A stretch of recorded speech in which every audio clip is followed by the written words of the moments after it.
Today's video is going to be an eye-opener, a look into how the West is having a total meltdown because China is doing what it does best, making life better for the average person. We're talking about luxury foods, caviar, foie gras, truffles, things that used to be the exclusive playground of the ultra-wealthy. Now that China has stepped in and made these delicacies affordable, the luxury gatekeepers in Europe and the US are absolutely losing it. This is Reports on China. I'm Andy Borham here in Shanghai. Let's get reporting.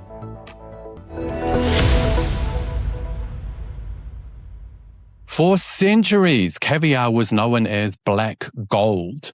It was a staple for Persian royalty and Russian tsars, before becoming the ultimate symbol of Western high society refinement in the early 19th century. But by the late 20th century, wild sturgeon populations in the Caspian Sea collapsed due to overfishing. This scarcity drove prices to insane levels. Even today, some French producers still try to sell this stuff for between 2,250 and 8,000 euros per kilogram. It was never meant for you or me. It was meant to be rare, exclusive, and expensive. But then China's socialist system did something the capitalist markets hate. It prioritized scale, innovation, and accessibility.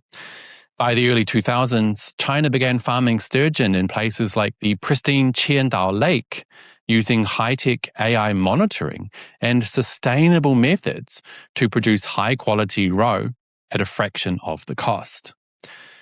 Now that the Made in China label is dominating the market, the Western media is in a tailspin. Let's take a look at how they're framing this. Money Control, interesting name, recently noted, "For years, luxury foods in China carried a simple assumption. If it was expensive and rare, it probably came from somewhere else. Caviar, foie gras, macadamias, premium cherries, and wild truffles were all treated as imported indulgences, eaten by a narrow slice of consumers, and often tied to gifting or high-end dining." The Financial Times says that caviar is where China's rise is most obvious, reporting that China now accounts for the majority of global production and exports of caviar. It highlights Kaluga Queen, a brand developed by experts working for China's Agriculture Ministry, as the world's largest supplier. And it's not just the Financial Times. Bloomberg is also sounding the alarm about how China's government-backed strategy is shaking up the elite dining world. How sad. They wrote, "China is the world's top exporter of caviar from sturgeon, accounting for 44% of global sales in 2024. And it's increasingly finding its way into high-end restaurants worldwide. The growth is the fruit of government policies aimed at shifting China's reputation from the world's factory to a purveyor of pricey specialty goods. The country has growing production of ingredients not traditionally associated with Chinese cuisine, including foie gras, truffles, and Wagyu-style beef." And check out this headline from the French outlet Le Monde. "Rising tide of Chinese caviar destabilizing markets." They are literally complaining that prices are falling and making the product too accessible, they wrote.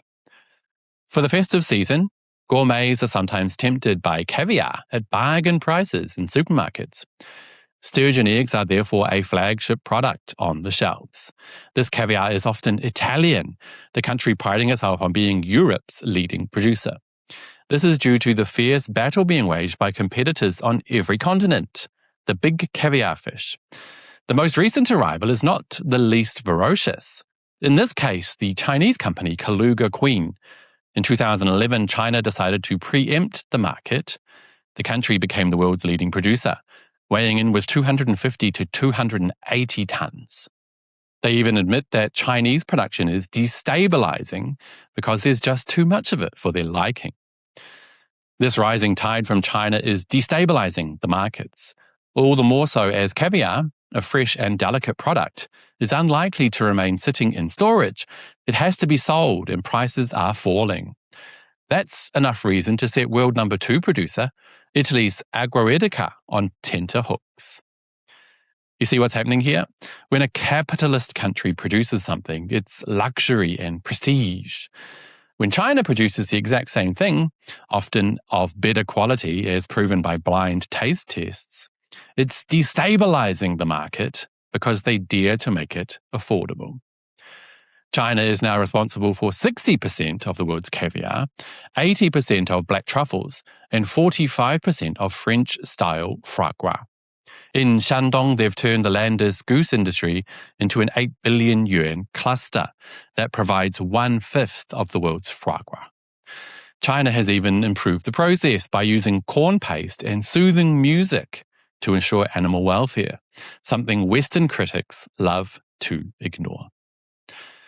At the end of the day, this is about two different systems. The Western capitalist system wants luxury to stay exclusive so they can keep the profit margins high and the average person out. China's system, backed by the government and focused on agricultural modernization, believes that if something is good, everyone should be able to enjoy it. As one French purchaser told Xinhua, these delicacies remain elegant, but also down to earth and accessible.